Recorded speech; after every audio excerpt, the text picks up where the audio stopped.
Welcome everyone to Every Woman Empowered's Chit Chat. And I am your host, Shauna J. Cerniak, the founder of Every Woman Empowered. And today we have my co-host, Mila Janu, certified laughter yoga instructor, founder of Let's Laugh Yig, and happiness ambassador for Every Woman Empowered. And unfortunately today we weren't able to have our beautiful Jenny Galarno with us today. But we do have our very special guest, Erica Marchand, who is from Ontario and has a beautiful clothing line called Bear+Fox. And this lady has been on TV. You might have seen her before. She's been on the Hunting Channel, and you will love the stories this lady has got for you today. So welcome, Erica. So glad to have you. Thanks for having me. Yeah. So tell us a little bit about this clothing line that you have, Bear+Fox. I love the name of it. Tell us where you got the name for Bear+Fox. Well, so it's named after my kids. Oh, swoon.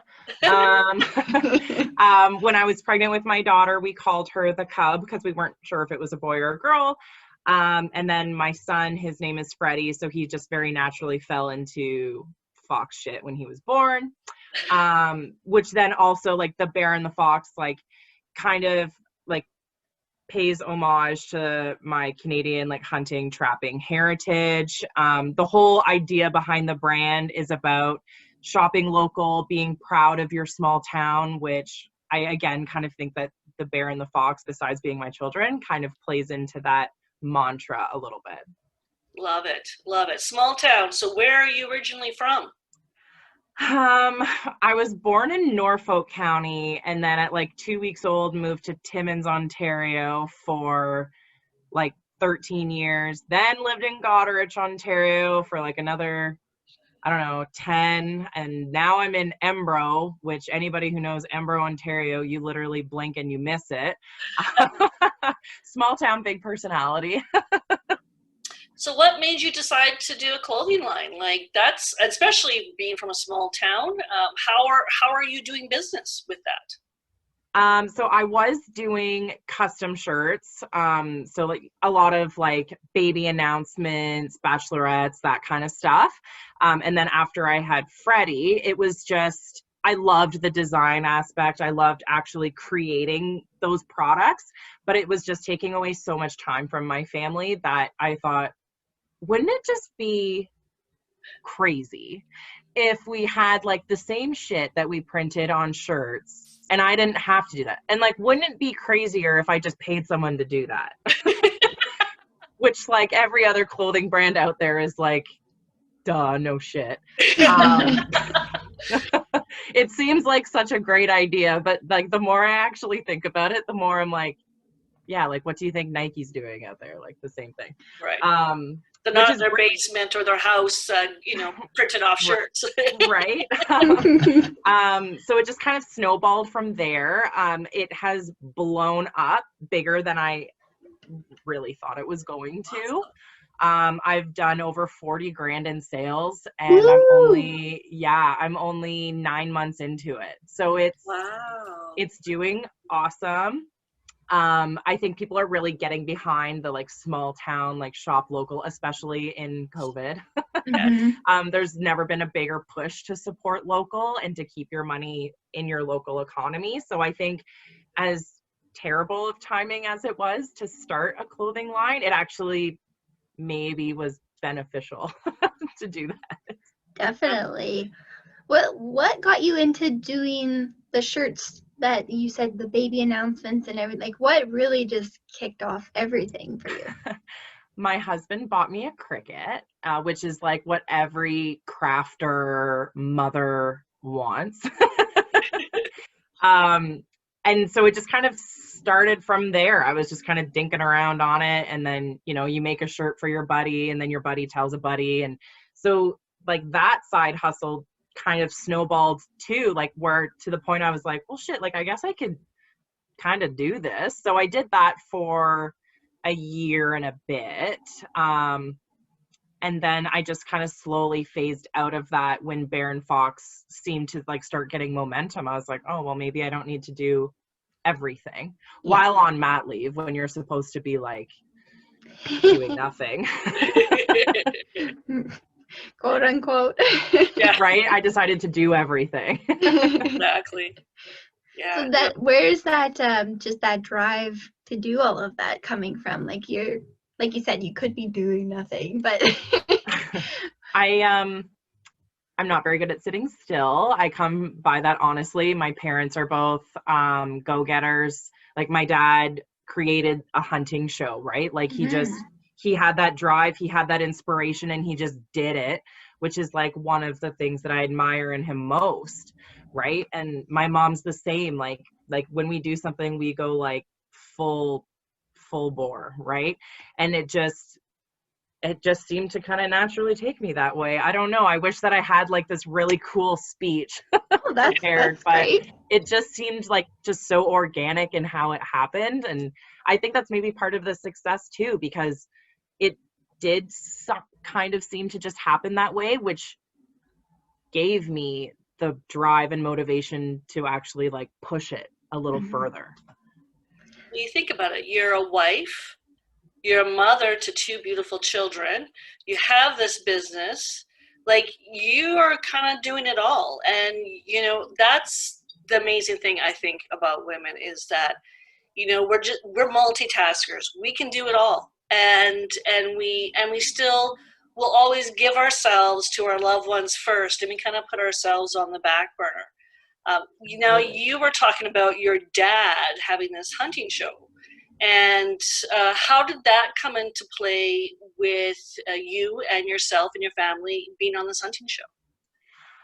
So like I said, I spent most of my developing formative years in Northern Ontario. And my family is heavy into like the outdoors industry. So my dad had multiple trap lines. My uncle is an outfitter. My cousins are diehard anglers and hunters. Like it is my heritage, right? So when my sister and I came of age, we naturally got our hunting license, and we've been hunting.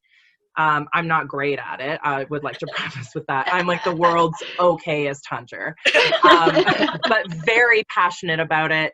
And I have no problem admitting that, right? Like I'm not the kind of person to be like, every time I go hunting, I shoot something, because more times than not, I've got terrible friggin' luck. Let me tell you that. But yeah, it's just been like our whole life we've been doing that.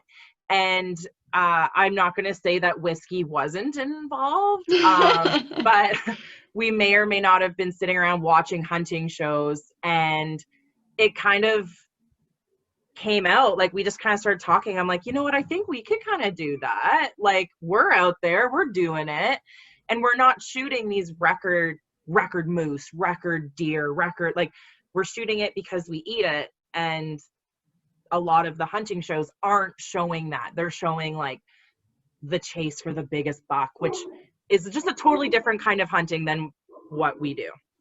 So we started filming. My dad, like it was his baby, like it was his thing, right? It started as a blog, and then he's like, yeah, you know what? Maybe more whiskey was involved. He's like, we could do this. And to see it go from like my dad doing a shitty little blog that probably nobody's watching except for like friends and family, to like throwing it across Canada, and we're going to these different like trade shows, and we're like selling ourselves, and we're seeing all these other hunting celebrities, and it's just like, holy shit, like I think we're doing it. Like I think we're kind of here. It was just super cool, a really cool period of our life. Now that the cameras aren't rolling anymore, we're not filming. We've like totally like sold everything, got rid of everything, because Dad said if he held on to a camera, he's like, I will start again, and I don't want to do that again. But now that like everything's done, we're still out there hunting. I was hunting like basically while I was crowning with my daughter. I was hunting when I was pregnant with my son. Like we're just out there doing it, right? Like it's just Dad's ambition, I guess.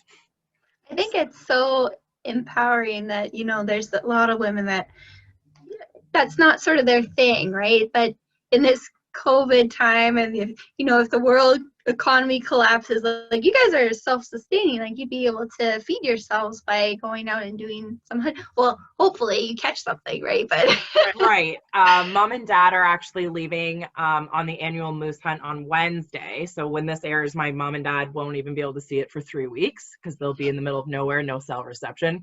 And normally, like knock on wood, the group normally harvests what they have tags for. So we should have some fresh moose coming, which I'm counting down the days for because my freezer's starting to get a little bare. Well, it's unintended. I actually have a funny story. My parents, when they were married, they had gone out moose hunting, and when they came back from moose hunting, unfortunately, they didn't catch any moose. But my mom got pregnant and had me. So my nickname for like the first, and I was this big, fat, chubby baby, and my nickname was called Moose for. I love it. 2 years. So. Yeah, they said that was the moose they caught while hunting. So I love it. I love it. I love it. So I got to ask you about this Kintor dinner jacket. I was on your website and I just howled when I saw this. There you go. Now, for anybody that's from a small town, done your bush parties, went out, that was your attire. We called it lumberjack back in St. Paul, but you called it the Kintor lumberjacket. Or Kintor dinner jacket. I love it. I love it. And when we lived up north, they're called, so up north, they're Kenora dinner jackets because Kenora is up north. So when I came down here, like that, I've called it that like my whole life. I honestly didn't know that they were just like a plaid jacket. Like I actually thought that's what they were. Like up north, if you're wearing long johns, they're called Nipigon nylons. And I just thought that's what they were called because that's just what everyone called them. So then when I like plaid's my thing. I love plaid. I love red and black. So when I launched that, I was like, well, it needs to have like a local spin on it because no one around here knows where the hell Kenora is. So I went with Kintor, and some people got it. They were like, oh, that's great. And then some people like right over their head because they'd never heard it called a like Kenora dinner jacket. But oh, that's priceless. No, I just love it. The lumberjacket. I mean, that was a staple growing up as kids, going out to a bush party. I mean, you had to have a lumberjacket. Same with you, Neela, back out and. Oh, you had to layer up. I mean, if you weren't, whatever side was not facing the bonfire, you were freezing. So you had to rotate like a chicken or something. Yeah. Time to turn. Yeah, exactly. So now TV. You've been on TV before. You were on Say Yes to the Dress with your sister. Tell us about that experience that you had. It was a little different. It was lovely. We had, like, at this point in our lives, my sister and I had been on Just Us Hunting. Like, it filmed the same time. So we had an idea of kind of what it's going to entail. You're going to do, like, the dress shopping. Then you're going to go into the studio, and they're going to ask you some questions. And they're probably going to, like, kind of warp your words around a little bit and whatever. It was a little, like, strange because like my sister was really shopping for a wedding dress, so you're like hyper aware of everything, right? Like we're all sitting there waiting for her to come out in these gowns, and my sister's a total bombshell, so like you're gonna look good in anything. So she would come out and we would all be sitting there and would be like, yeah, looks good, like do you like it, like you're shopping and like it's your dress, whatever the hell you want. And then the producers would be like, but what don't you like about it? And they would like try to like, you know, pull things out of you to say. So it was strange because it was an authentic experience with like really like inauthentic vibes around you. I don't know. It was They're trying to get a reaction out of you, right? They're trying yeah. And like I'm pretty loud, but like you don't want to be like super opinionated, because if she comes out in a dress that she loves and you're like, yeah, looks like shit, next, but that's like what she wants. Like, you don't want to be that person. Right. So it was just kind of weird. It's really strange when you see it on reruns. And it's probably once or twice a year, my sister or I, or one of the bridesmaids will get a message like, was that you? It's like, yes, I was younger. I was 4 years younger. I didn't have any grays and looked a little more fabulous. I think it's interesting to was get that shot in Toronto? Sorry, I didn't mean to. Sorry. Was that shot in Toronto?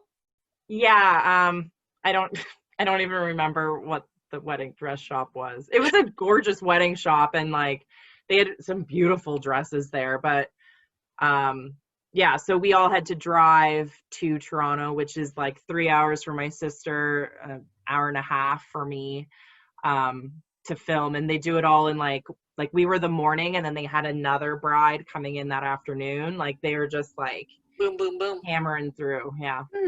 I think it's interesting to get the insight of what it's actually like being on a show, reality show, and like I think a lot of people kind of glorify it, but you kind of give a better glimpse of what it actually entails. So yeah, like it was really cool. And like I said, like we already kind of had some experience, but like just us hunting, because it was like our family, but like really my dad, because like he was the one creating it, we kind of had our fingers in the pot the whole way along. So we knew this process.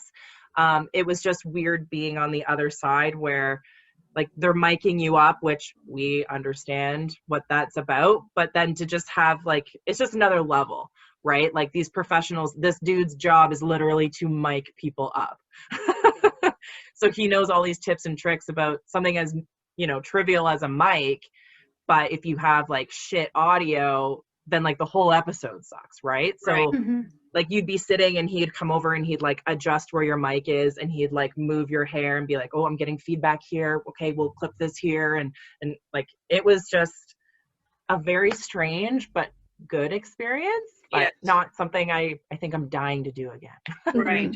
Yeah. It's not like live like we're doing right now where my eyelash is falling off my eye. Like we're not going to cut this part out. We're just going to try and stick it back on. So there it goes. So yeah, like we're just totally real here. So well, and like that gets cut out.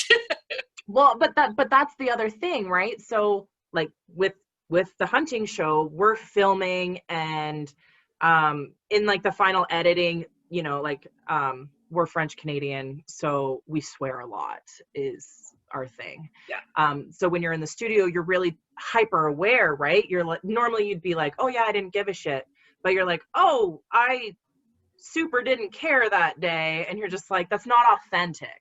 Right. Whereas same with Say Yes to the Dress, but even more so, right? Yeah. Like when we were in the studio for Just Us Hunting, we know that we can kind of edit that or bleep it if it's like really authentic and needs to stay in, right? Yeah. Whereas like when I was shooting in the studio for Say Yes to the Dress, I'd be like, oh yeah, she looked like amazing, or that was a shit dress. They'd be like, you can't say that, is there another way? And you're like, well, that's how I would say it though. So now you're actually making me change me and my reaction, which is taking away the authenticity of this authentic thing that we're actually doing. We are actually buying a dress. Yeah. Okay, I have a qualm about a word, and I'm going to ask you because you know you're French Canadian, you're right there, you're in the bush. I mean, you couldn't ask a better person, I think, unless we go straight to like maybe more east, going to Nova Scotia or Newfoundland. But about, I say about. I'm hearing a boot. Who says a boot? Do you say a boot? Nobody. I think you got to go east. And like hard east to get in a boot. Yeah. I will say this. So when we were shooting our show, we would go bear hunting at my uncle's outfitter business. and we had friends from Ohio. Like they've been going to my uncle's for like 20 years. Like they're basically family at this point, but they're from Ohio.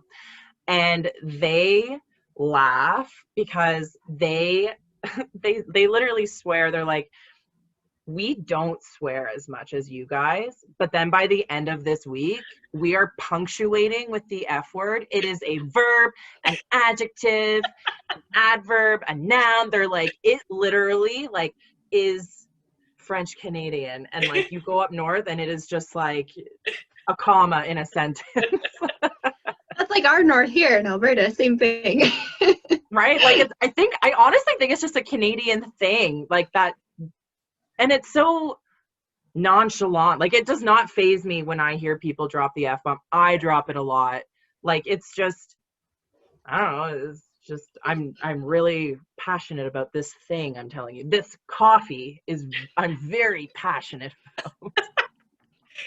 I have a trucker mouth. I swear a lot. Those who know me, they're very close to me. I swear a lot. It takes a lot of control not to, like you said, put the F word or any other word I can possibly find into something. And I don't know. I mean, Neela's. I don't even know if I've ever heard Neela swear. It'd be like my mother saying a bad word. That like if Neela said a bad word, I'd be like, oh my goodness, like she's got this halo. She's like a saint. But me, I'm like totally opposite. I got trucker mouth, so I totally understand that. You need sometimes a good, like you said, a good swear word to punctuate what you need to say. So yes. But growing up, people say that that's not ladylike and all that other shit. But it's like, that is authentic. And if that is you, then you should feel empowered enough to do that. Right? And there's so much pressure on girls to do like other shit, look a certain way, be a certain size, that if you're able to express yourself and express your true self, and if that's using swears or not, right, then you should feel empowered enough to do that. Right. And that's probably one of my biggest feedbacks that I get when I do any kind of an interview or I meet people at like conferences or anything. That's one of the first things they say is like, I just love how authentic you are. I love that when I'm watching your Instagram story and you're like holding the phone here and you're like, oh, check out my new shit I got in the stock room. And then your kid comes in and they're screaming and you're like, what is going on? They're like, I love that because like, it's not polished. It's not this like projection out into the world that you have to be a mom and have everything together, because we got good days and bad days, and kids are kids and they're unfreaking predictable. Right? So I think if you're able to show that to people and give them the permission to be their authentic selves or to live their best life or just feel empowered to be themselves, I think that's so important, especially like I've got a daughter, right? And I see all this shit that we're looking through out here, and if you can't be yourself, who else are you going to be? Right. And I think like just what you said, if we raise our children at the young age of just being authentic and real and not having to live up to everybody else's standards, then it puts less pressure on them and just makes them more not having to worry about what's going on. Like I just finished watching a documentary about these young children with Instagram and all these new filters, and how all these young teenage girls are now, well, I wish I looked like the filter. Like they don't even show their true faces anymore because they don't like what they see. And I'm sorry, but where is a parent helping them? Because to me, you have to be right there. You have to instill that right from the get-go, and you have to work with that along the way, and especially with all that's going on nowadays with social media and the effects that it does to the children. You have to be on top of it. You have to be there and instill that empowerment. Let them be authentic and real and true and love, who they are, flaws and all, one eyelash on, one eyelash off, like to me, that's, what you're doing is exactly the truth. Just be you. If someone came and saw me today and met me today, or if I was at a business meeting today, this is me. I don't put on any airs and have my business Shauna or my, friend Shauna. Shauna is Shauna. Yeah. And you can either like me or not like me, and I'm okay with that. And just Absolutely. like yourself, Erica, you can like yourself. We can like you or not like you, but you're you. Right? Like you get what you get. Exactly. And like, I don't know, I've been trying to like digest a lot of like positive social media, like Bird's Papaya out of Guelph. She's doing great things for like body positivity and shit like that.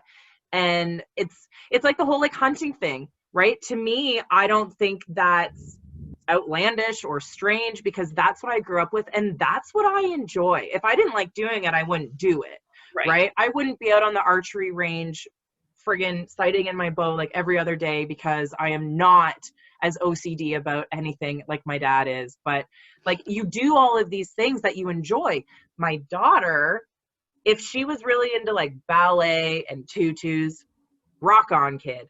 She's really into frogs and salamanders and all the shit I liked as a kid.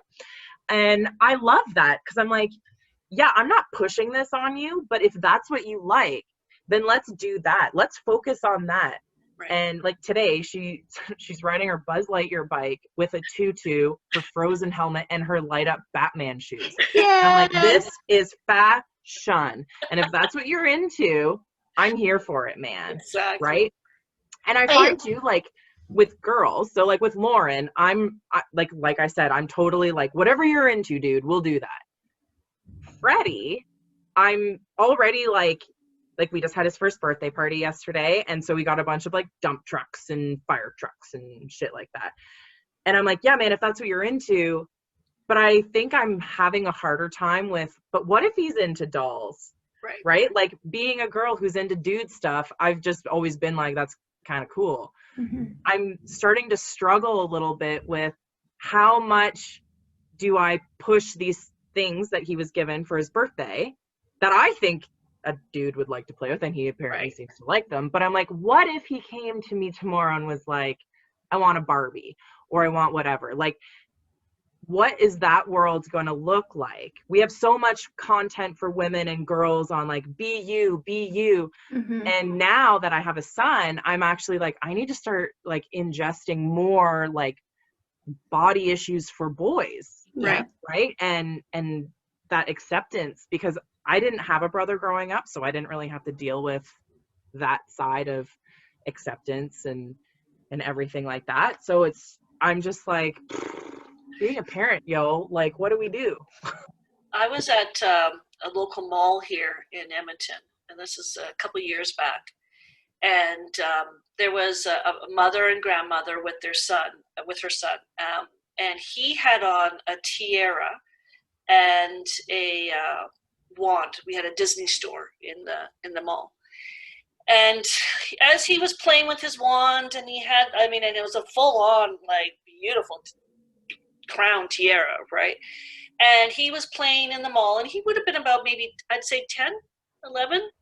And people were kind of looking at him, kind of giving him looks. And I was sitting a few tables down, and I was kind of watching him. And I have to admit, at first I was kind of like, oh, young boy with a tiara and wand from the store.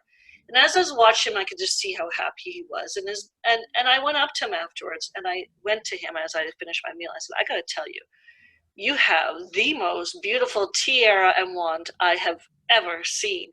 And his face just lit up. His mom and his grandma's faces just lit up.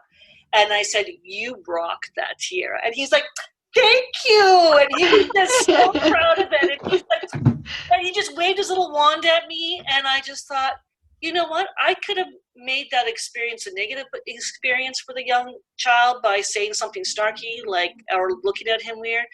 But I thought, you know what? That's what he wants. Embrace it. Go for it, And he did. He rocked that tiara. So where are, why should we have these standards for our children? If he wants to be a princess and have, a wand and tiara, why not? It doesn't mean that he's going to, you know, grow up being gay, like some people might be worried about. I think he's just rocking a tiara and a wand, you know? Yeah. Right. Totally. Yeah. I know. I'm really into like murder and like really like macabre stories. Really into murder. I don't personally participate, Right, but right, I read a lot okay. about it. Thank you for putting that But out I there. think too, like ingesting that like macabre stuff, and you find out like Richard Ramirez and all these like really terrible people, at some point they weren't accepted for what they had, or they had like a mental health issue that was undiagnosed, or that like whatever. Every case is different. Right. But I think ingesting those stories and seeing like the extreme of where it can go Exactly. kind of helps guide like, okay, what can I do to not have that, or to help my kid have like a better, more accepting life. Yeah. Right? Like parenting is like blowing my mind. Like I don't know how my parents did it, and I think we turned out like semi okay, but like holy shit, man. Yes. Erica, one more question for you from me. Where do you see Bear+Fox Apparel going? Like, what's your vision for? Do you see yourself maybe going on Dragon's Den? What's sort of the? Good idea. Honestly, if I went on Dragon's Den, they would chew me up and spit me out, because I do not know my numbers like how they would want me to. I can tell you that right now. I don't know. I think it's a really romantic idea to think that I would eventually have a storefront one day. So right now it's just online. I am in 2 retail locations here locally. But if COVID taught us anything, it's the importance of being online and having that presence. Yeah. Because when I was watching a bunch of other small businesses shut down and being like heavily affected by COVID, I was kind of thriving, right? I think I was just filling orders before we logged on here. I think I've done like 520 orders or something. So I think maybe like my second year, if I can try and double that and just try and keep growing exponentially. Ultimately, the goal is for me to do Bear+Fox full time. I'm going back to work in a week, which is crazy. But I think like eventually if I can do this full time, be home with my kids, and just kind of give them the same opportunities I had growing up, right? And get them in the outdoors, get them, or wherever they want to go, right? And kind of be half the mom that my mom is, I think, is kind of the goal. And if Bear+Fox is where I get that opportunity, then yeah, I'm gonna haul ass and I'm gonna try and do that. So where can we find you online? What is it? What is your website, and where else can we find you? So you can find me on social media. You can find me on Facebook and Instagram at Bear+Fox Apparel. You can also find me, I have my own website where you can order off of, or if you have any questions, you can email me through there or send me a DM on social media. Web address. Can you tell? What time is it? 2:30? Yeah, it's about like time for another coffee. My website is bearandfoxapparel.ca. Perfect. Well, thank you so much for being on today's show. And I just, like you said, I do love your authenticity. And I'm glad that you were able to be a part of our show today and share with us all the exciting stuff that's going on in your life over there on the other side of the country, and what that is all about. All of it. So thank you so much. Take care. And for those who are watching, we will be adding the links for her website so that you can check out all the funky apparel and those great dinner jackets. Thanks, guys. We'll chat later. Bye. Bye.